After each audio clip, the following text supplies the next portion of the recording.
Hello मित्र हो. Hello hello, मी बाबाराव मुसळे.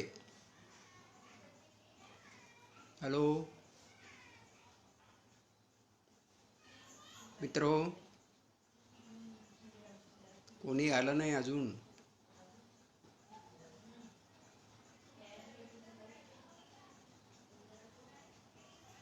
वेळ झालेला आहे.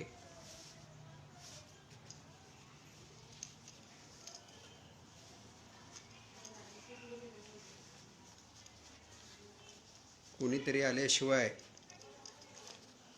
आपल्याला सुरू करता येणार नाही. मित्रांना वेळ लागून राहिला. हॅलो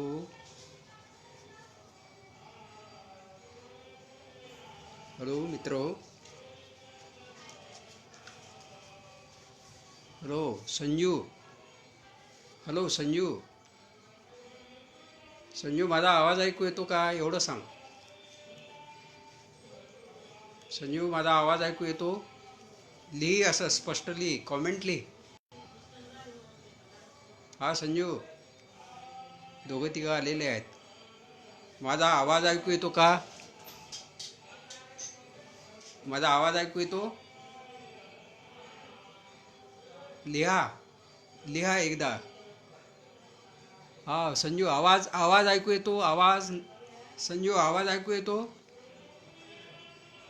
हॅलो संजू, माझा आवाज ऐकू येतो का? संजू, कॉमेंट कर, आवाज ऐकू येतो किंवा नाही. संजू, हॅलो हॅलो,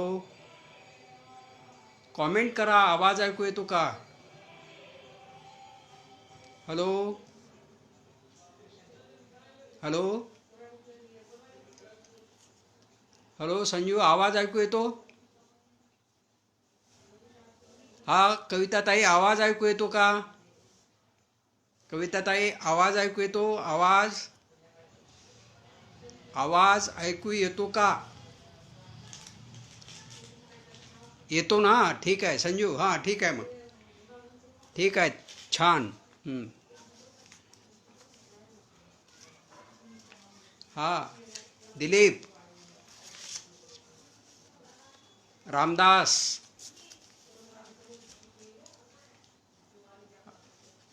अगदी अर्धा मिनिट राहिलेला आहे, तोपर्यंत आपण वाट पाहू काही लोकांची आणि मी सुरू करतो. हा गडदे सर, नमस्कार. सुरू करू. सुरू करतो, मग बाकीचे येतात. सारं काही बाबाराव मुसळे, रविवारचा व्हिडिओ क्रमांक 9, दिनांक 24 जानेवारी 2021. आणि आजचा विषय आहे शिवनेरीच्या शिवारात. मी बाबाराव मुसळे, कवी, कथा, कादंबरीकार. सारं काही बाबाराव मुसळे या पेजवर मी आपल्यासमोर सादर झालेलं आहे आणि आज आपल्या विषयाला सुरुवात करतो आहे. माझ्या कथा कादंबऱ्या अनेक विद्यापीठात लागलेल्या होत्या आणि आहेतही. 2009 आणि 10 साली अशीच एक घटना माझ्या आयुष्यामध्ये घडली की जी पुन्हा कधी घडेल असं सांगता येणार नाही. पुणे आणि नांदेड विद्यापीठात हल्या हल्या दुधुदे ही कादंबरी लागली. त्याआधी ती कोल्हापूर आणि अमरावती या 2 विद्यापीठात लागलेली होती. म्हणजे ही कादंबरी त्यावेळी एकूण 4 विद्यापीठात लागली होती आणि ही माझ्यासाठी अत्यंत भाग्याची गोष्ट होती. या कादंबरीची पहिली आवृत्ती मेहता पब्लिशिंग हाऊस यांनी 1985 मध्ये काढली होती. दुसरी आवृत्ती बजाज पब्लिकेशन्स अमरावती यांनी काढली होती. आणि आता एकदम 4 विद्यापीठात कादंबरी लागते आहे म्हणजे मग आणखी पुस्तके लागतील असं बजाज यांना वाटलं आणि त्यांनी मग तिसरी आवृत्ती जी 2000 प्रतींची होती अशी तिसरी आवृत्ती काढली. 2009 आणि 10चे पुणे विद्यापीठाचे सत्र सुरू झाले.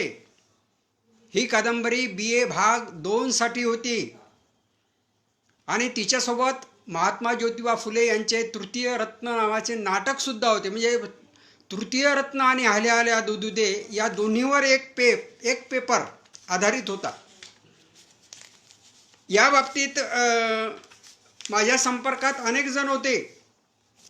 त्यातले जुन्नरचे डॉक्टर प्राध्यापक भास्कर शेळके सर आणि चांदवड येथील प्राध्यापक डॉक्टर तुषार चांदवडकर हे महत्त्वाचे होते. तर ही कादंबरी लागल्यानंतर पुण्याच्या मॉडर्न कॉलेजमध्ये डॉक्टर स्नेहल तावरे यांनी 29-30 जानेवारी 2010ला एक चर्चासत्र ठेवले होते या कादंबरीवर आणि त्या चर्चासत्राला सुद्धा मी जाऊन आलो होतो. Bhaskar Gaikwad sir, Pradeep Ikkar sir. तर प्राध्यापक डॉक्टर चांदवडकरांनी तशाच पद्धतीचं एक राज्यस्तरीय चर्चासत्र तृतीय रत्न आणि हल्या हल्या दुदुदे या कादंबरीवर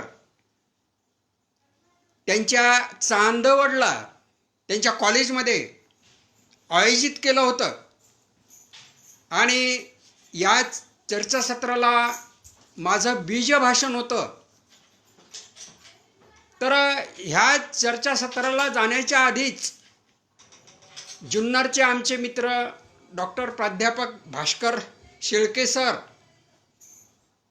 आणि माझं काही बोलणं झालं होतं. डॉक्टर शेळके सरांनी त्यांच्या परिसरातल्या काही कॉलेजेसमध्ये हल्या हल्या दुदुदेच्या संदर्भात माझे काही व्याख्यानं आयोजित केले होते आणि त्यासाठी मला ते तिकडे इथलं हे चर्चासत्र संपन्न झालं की घेऊन जाणार होते. अशा पद्धतीनं एक वेगळ्या कार्यक्रमाचं आयोजन त्या ठिकाणी घडलं. आणि म्हणजे उद्घाटनाच्या दिवशी डॉक्टर शेळके सर उद्घाटन संपलं की मला म्हणाले की तुम्ही इथलं 2 दिवसाचं हे चर्चासत्र संपलं की नारायण गावपर्यंत बसने या आणि तिथे पोहोचण्याआधी अर्धा तास मला फोन करा, म्हणजे मग मी तुम्हाला घ्यायला येतो. आणि त्या पद्धतीनं चांदवडचं चर्चासत्र संपवून मी नारायणगावला गेलो आणि ठरल्याप्रमाणे डॉक्टर शेळके सर तिथे मला घ्यायला आले. त्यांच्यासोबत मी त्यांच्या जुन्नरला गेलो. ते जुन्नरच्या कॉलेजवर, शिवाजी कॉलेजवर मराठी विषयाचे प्रमुख होते. तर त्यांच्या घरी गेल्यावर जेवण बिवण झाल्यावर मला ते असं म्हणाले की ज्या ठिकाणी माझी त्यांनी झोपण्याची व्यवस्था केली होती त्या खोलीची एक मागची खिडकी त्यांनी दाखवली आणि मला म्हणाले की ही खिडकी सकाळी जर तुम्ही उघडलीत तर या खिडकीतून पाठीमागच्या डोंगरावर असणारा शिवनेरी गड तुम्हाला दिसेल. आणि मला सुखद धक्का बसला की आपल्याला शिवनेरी गड इतक्या जवळ शिवनेरी गडाचे आपण आलो. मी त्याच वेळेस ती खिडकी उघडून पाहायचा प्रयत्न केला पण अंधारात काही दिसलं नाही. आता खरं म्हणजे याआधी 2 वेळा जुन्नरवरून भीमाशंकरला मी गेलो होतो, पण दोन्ही वेळेस शिवनेरीवर जाण्याचा योग आला नाही. एकदा गावातली मंडळी, म्हणजे ज्या पारडी टकमूरमध्ये मी नोकरी करतो त्या गावातली मंडळी माझ्यासोबत होती आणि दुसऱ्या वेळी माझे वडील आणि अरुणा माझी पत्नी असे आम्ही गेलो होतो. तर त्यावेळेसचा योग हुकला होता, पण आत्ता योग होता दिनांक 11 आणि 12 फेब्रुवारी असे 2 दिवस माझ्याजवळ होते.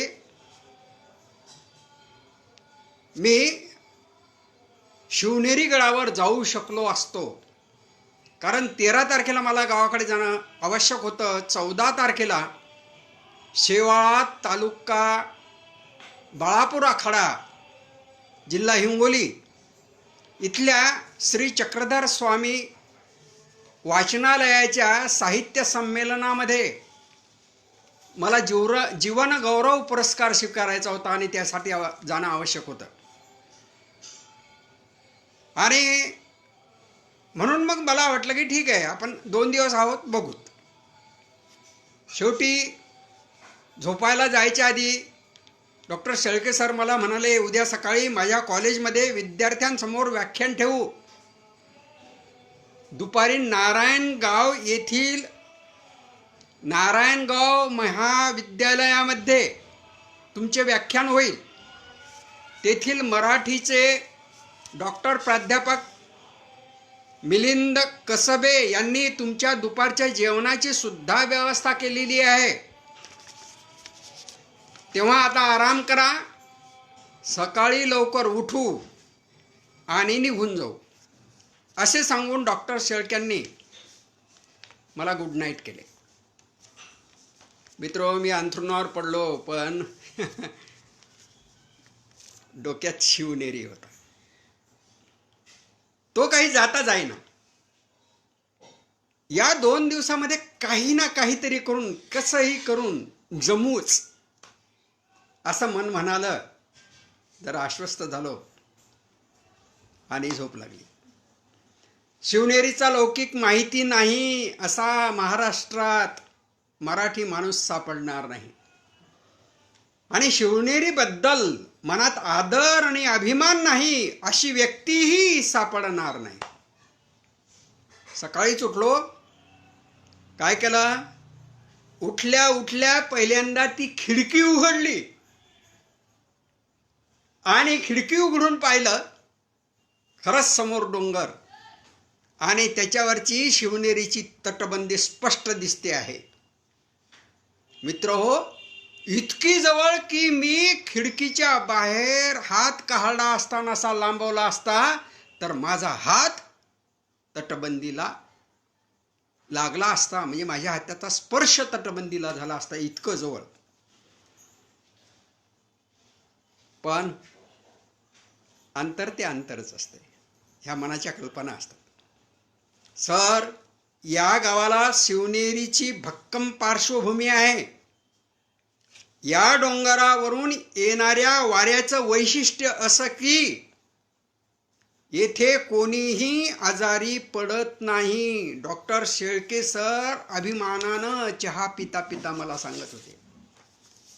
तिथल्या वातावरणामधलं चैतन्य, आल्हाद मलाही जाणवला होता बरं काय. डॉक्टर शेळक्यांचे श्री शिवाजी कॉलेज हेही शिवनेरीच्या पायथ्याशीच.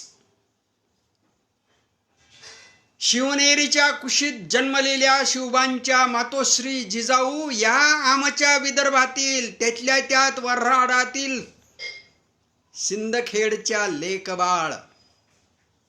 त्यांच्याच पितृकुळातील माझी हल्या हल्या दुदुदे ही कादंबरी तुमच्याकडे आज नांदत आहे मित्र हो, म्हणजे तुमच्यासाठी अभ्यासक्रमात आहे. असं मी माझ्या भाषणात त्या कॉलेजमधल्या मुलांच्या समोर आणि त्यांचा जो स्टाफ बसलेला होता त्यांच्यासमोर बोललो. आणि हे सगळं ऐकून ती मंडळी भारावली. तब्बल 1.5 तास सारखा बोलत होतो. तिथला कार्यक्रम झाल्यावर डॉक्टर शेळक्यांनी मला डॉक्टर प्राध्यापक मिलिंद कसबे सरांच्या ताब्यात दिलं. मित्र, एक हेच आडनाव सगळ्या महाराष्ट्राला माहीत आहे, डॉक्टर रावसाहेब कसबे सर. हे कसबे सुद्धा त्यांच्याच नात्यातले.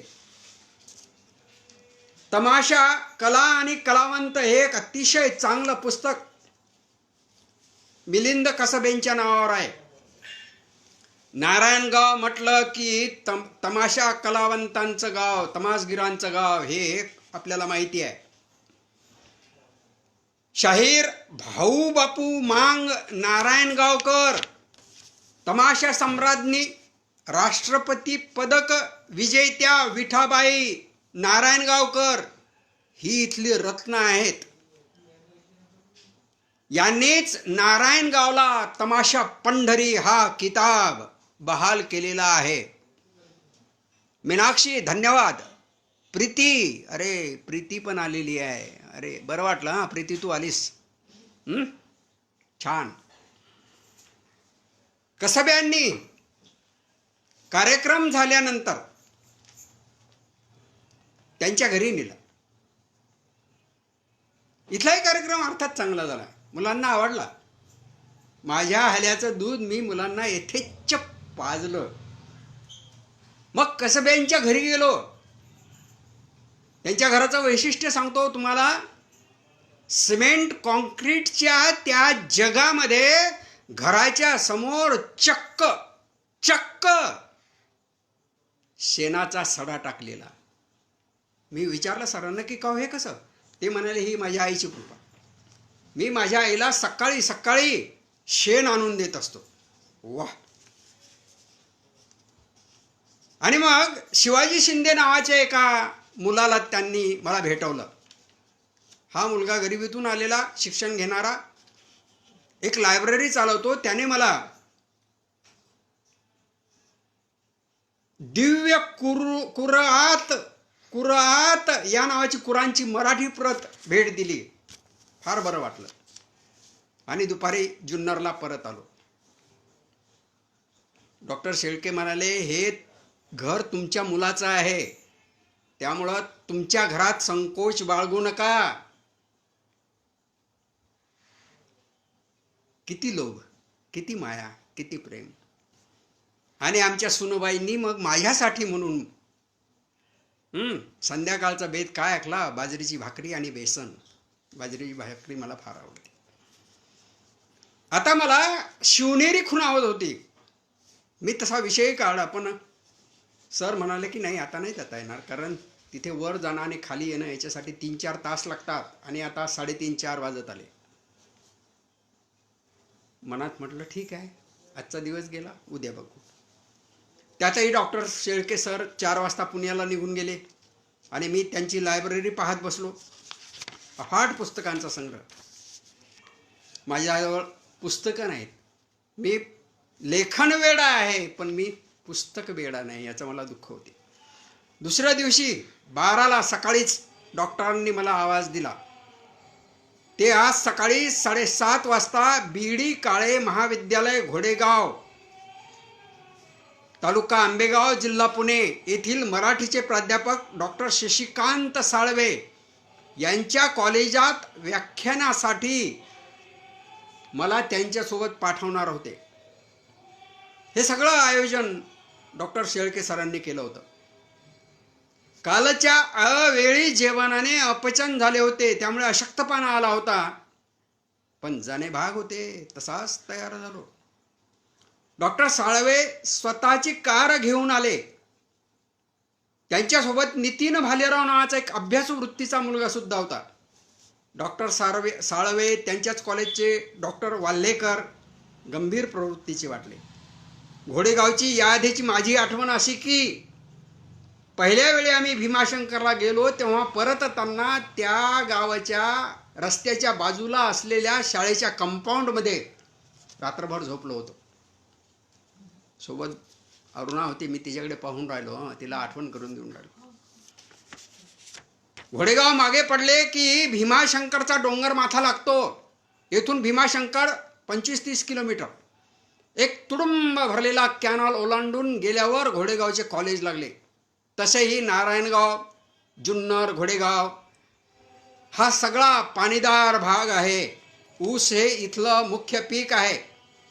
पाटापाटातून इथे समृद्धी झुळझुळ वाहते. आणि तशीच एक समृद्धी इथे आहे, ती म्हणजे बिबटे. या भागात बिबटे फार असतात. ते कोणाच्या घरात सुद्धा घुसतात वगैरे वगैरे वगैरे. इकडच्या ग्रामीण भागातल्या कॉलेजच्या इमारती अत्यंत प्रशस्त, त्यात घोडेगावचे कॉलेज माजी मंत्री दिलीप वळसे पाटलांचे आहे असं कळलंय, आणि तेही आमच्या लाड कारंज्याचे जावाई, म्हणजे आमच्या वाशिम जिल्ह्याचे जावाई. आनंद झाला. डॉक्टर साळवे हे मूळ घोडेगावचेच. व्याख्यान झाल्यावर त्यांनी त्यांचंही घर मला दाखवलं. डोंगर कुशीत, गावापासून दूर घर, किती छान परिसर, नयनरम्य वगैरे वगैरे. मला डायबिटीस आहे हे कळल्यावर त्यांनी मला त्यांच्या परिचयाच्या एका नामवंत वैद्यबुवाकडे नेलं. त्यांनी माझी फुकट चिकित्सा केली.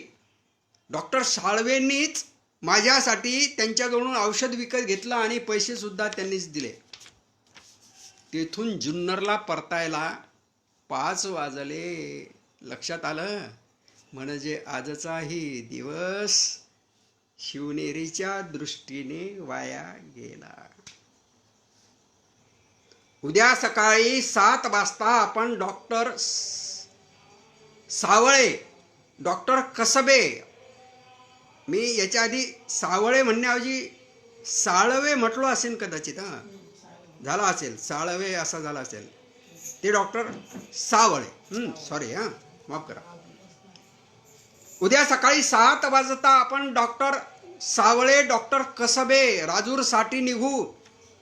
उद्या तिथलं तुमच्या हस्ते होणारं उद्घाटन आटोपलं की मग माझ्याच कारने आपण औरंगाबादला जाऊ. तेथून पुढे तुम्ही बसने जा. डॉक्टर शेळके सरांनी मला 13 तारखेचा कार्यक्रम सांगितला आणि 13ला थांबू शकणार होतो मी, पण ते म्हणाले, दोघंही उभयता म्हणाले, पुन्हा कधी आईंना घेऊन या, म्हणजे निवांतपणे आपण शिवनेरीवर जाऊ. मी मनात विचार केला, पुन्हा कधी येणे होईल, कालगती तशी संधी देईल, वृथा समाधान मानण्याशिवाय दुसरं काहीही करता येणार नव्हतं. 2 दिवस पायथ्याशी राहिलो गडाच्या आणि गडावर गेलो नाही. असो, सारच काही मनासारखं होते असं नाही. शिवनेरीचा इतिहास सांगतो, 1636 मध्ये हा गड मोगलांच्या ताब्यात होता. त्यापूर्वी 1930 ते 1936 या काळात शिवाजी राजे या गडावर होते. पुढे 30 एप्रिल 1657ला जुन्नरवर महाराजांनी हल्ला केला. 200 घोडे, 3 लाख नगदी होऊन कापड, जड जवाहीर लुटले, पण शिवनेरीवर मात्र ताबा मिळवता आला नाही. 1679 मध्ये महाराजांनी जुन्नरवर 3रा हल्ला केला, तरीही शिवनेरी त्यांच्या ताब्यात आली नाही. राजांप्रमाणेच माझी सुद्धा अवस्था झाली. मित्र हो, यापूर्वी 2दा शिवनेरीच्या पायथ्या खालून गेलो आणि आता 3ऱ्यांदा 2 दिवस शिवनेरीच्या पायथ्याशी झोपलो, तरी पण शिवनेरीवर जाता आले नाही. हाय रे दैवा, मी मनातल्या मनात विकल झालो, विदग्ध झालो. दिनांक 13ला सकाळीच राजूरसाठी निघालो. या राजूरच्या कॉलेजमध्ये, देशमुख कॉलेज, ते देशमुख कॉलेजमध्ये शेळके सरांच्या सूचनेनुसारच तिथं चर्चासत्राचं आयोजन केलं होतं आणि त्या चर्चासत्राचं उद्घाटन माझ्या हस्ते होणार होतं. तर नारायणगाववरून डॉक्टर सावळे, डॉक्टर कसबे यांना घेतले आणि नॅशनल हायवेने संगमनेरपर्यंत आम्ही डॉक्टर शेळके सरांच्या कारने गेलो. तेथून संगमनेरवरून अकोले मार्गे राजूरला न जाता आणखी शॉर्टकटने निघालो. या परिसरात हरिश्चंद्रगड, रतनगड, विश्रामगड, अलंग, कुलंगगड हे इतिहास साक्ष किल्ले आहेत. नगर जिल्ह्याच्या जीवनदायिनी प्रवरा व मुळा ह्या दोन्ही नद्यांचा संगम इथेच आहे. भंडारदरा कळसुबाई ही इथली वैभवाची क्षेत्र आहेत. महादेव कोळी ठाकर ह्या आदिवासी जाती यांचं वास्तव्य इथे आहे. पावसाळ्याच्या प्रारंभी काजव्यांनी लखलखून जाणारा प्रसिद्ध घाटघर परिसर इथलाच. हा परिसर पाहण्यासाठी लोक तिथे जातात. माझ्याही मनात होतं, पण कसलं काय काय आणि काय, किती समृद्ध जग असते. वळणांची तीव्रता कारमध्ये बसताना अस्थिरता निर्माण करत होती. कधी इकडे, कधी तिकडे, कधी पुढे, कधी मागे. टेकड्यांमागून टेकड्या आणि वैरान माळराने. कोतुळ नावाचं एक बऱ्यापैकी गाव, मोठं असणारं गाव मागे पडलं. पुढे गेल्यावर रस्त्यावर पाटी दिसली, माळरानावर कॉलेज. डॉक्टर शेळके सरांनी गाडी टर्न केली आणि आम्ही त्या कॉलेजमध्ये गेलो. तेही बहुतेक पहिल्यांदा इथे आले असावे. या कॉलेजच्या इमारतीचं काम सुरू होतं. टुमदारपणा तिला लाभायचा होता. एक ग्रस्त डॉक्टर शेळकेंना पाहून सर तुम्ही असं म्हणत धावत आले आणि सरांचं त्यांनी दर्शन घेतलं. डॉक्टर शेळक्यांनी माझ्याकडे हात दाखवून म्हटलं, हे बाबाराव मुसळे, हल्या हल्या दुधुदे या कादंबरीचे लेखक. आणि ते माझ्याकडे पाहून म्हटले, बाप रे सर. पण तितक्याच उत्साहात त्यांनी स्टाफशी मुलांशी आमची ओळख करून दिली आणि लगोलग एक छोटेखानी कार्यक्रम एका रूममध्ये आयोजित केला. मुलं, उपलब्ध स्टाफ यांच्या साक्षीने आमचा जमेल तसा सत्कार केला. त्यांनी आम्हाला 2-2 मिनिटं बोलण्याची विनंती केली. डॉक्टर कसब्यांनी तारुण्यावरची एक कविता ऐकविली. मी बोलायला उभा राहिलो. काय बोलू मनात विचार आला. मी विद्यार्थ्यांना प्रश्न केला, तुमच्यापैकी कोणी माझी हल्या हल्या दुधुदे ही कादंबरी वाचली का? कारण सवाल असा असतो की हे विद्यार्थी मूळ पुस्तक वाचत नाहीत, त्याच्या गायडी मिळवतात आणि गाडीवरून अभ्यास करतात. एवढ्या 50-60 विद्यार्थ्यामध्ये 2 हात वर झाले. एक पाठीमागे एक मुलगा होता कोपऱ्यात बसलेला आणि एक समोरच्या रांगेत बसलेली मुलगी होती. मी त्या मुलीला विचारलं, ताई, कादंबरी वाचल्यावर तुला माझ्या कादंबरीबद्दल काय वाटलं? ती उभी राहिली आणि काय आश्चर्य, अतिशय धीटपणे एखाद्या कसलेल्या समीक्षकाप्रमाणे ती या कादंबरीवर सलग आणि सतत 10 मिनिटे नॉन स्टॉप बोलली. आम्ही सर्व थक्क झालो की एखाद्या प्राध्यापकाला जे जमणार नाही ते या मुलीला जमलं. कारण तिचं बोलणं उत्स्फूर्त होतं, उत्फुल्ल होतं. ते तिचं सहज भाष्य होतं. मी तिला तिचं नाव विचारलं. नाव सांगून ती म्हणाली, मलाही तुमच्यासारखं लेखिका व्हायचं. मी कोण टोकणार तिला? ती होणार असेल तर मी कोण रोखणार? अर्थात मी तिला आशीर्वादासाठी माझा हात वर केला. नंतर मी कादंबरीबद्दल किंवा कशाही बद्दल एक शब्दही बोललो नाही, कारण त्या मुलीने इतकी छान समीक्षा केली होती. हो, पण तिचं नाव सांगायचं राहून गेलं ना. तिचं नाव सांगतो, कुमारी अर्चना मुकुंद झनकर. ते तिचं मूळ गाव नव्हतं. बहुतेक ते तिच्या मामाचं गाव होतं आणि मामाच्या गावी ती शिकायला म्हणून आलेली होती. म्हणजे कल्पना करा की तिचं जे मूळ गाव असेल ते आणखी किती छोटं असेल. किती छोट्या गावातून ही मुलगी इथे शिकायला आली आणि काय तिच्या अंगी गुणवत्ता आहे. मित्रो, मला माझ्या गावाची आठवण आली. माझे गाव असंच छोटं. मी 1970च्या कालखंडामध्ये जेव्हा लिहायला सुरुवात केली त्यावेळेस माझं जे साहित्य पाठवायचो किंवा लोकांसाठी मी जो माझा पत्रव्यवहाराचा पत्ता द्यायचो, तर त्यावेळी माझ्या गावाला पोस्ट नव्हतं. बाबाराव मुसळे, मुक्काम ब्रह्मा, पोस्ट पारडी आसरा असं मला लिहावं लागायचं. पुढे पारडी आसरा बदललं, आता पोस्ट पिंपळगाव डाक बंगला असं झालेलं आहे. मला त्यावेळेस लोक विचारायचे की अरे तुझ्या गावामध्ये साधं पोस्ट नाही आणि तरी तू इतकं चांगलं लिहितोस. म्हणजे पोस्ट असण्यासाठी गावात पोस्ट असलं तरच चांगलं लिहिता येते काय? ही काय अट आहे काय लिहिण्याची? नाही. मला त्या मुलीचं म्हणून कौतुक वाटलं. सेवा केली. धन्यवाद. दोनदा नाव घेतलं म्हटलं. तर मीही अशाच एका गावातून आलो होतो की ज्या गावामध्ये पोस्ट सुद्धा नव्हतं. 4थी पर्यंत फक्त शाळा होती. 5वी पासून शाळा पुढच्या गावाला मला जावं लागलं, अंसिंगला जावं लागलं. अशी ती मुलगी, ती म्हणते मला लेखिका व्हायचं आहे. मित्र,